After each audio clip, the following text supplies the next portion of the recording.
So, mao ni siya mga miya kung alaga. Dagko na. Pwede na siya ihawon.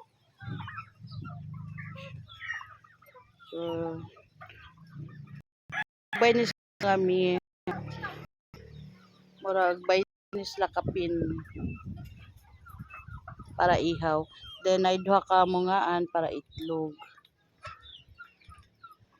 So, mura na ilang trabaho mga miss. Suroy-suroy.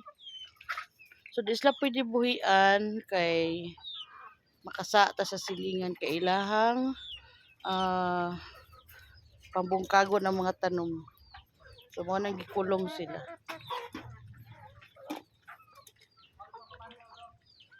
So, mo ni siya. Napo ko itik dito. Then, duha ka naglumlum. Itik. Ito sa pikas is pabo. Luyo ani, pabo na ni diha. Tara. No, tingog na siya.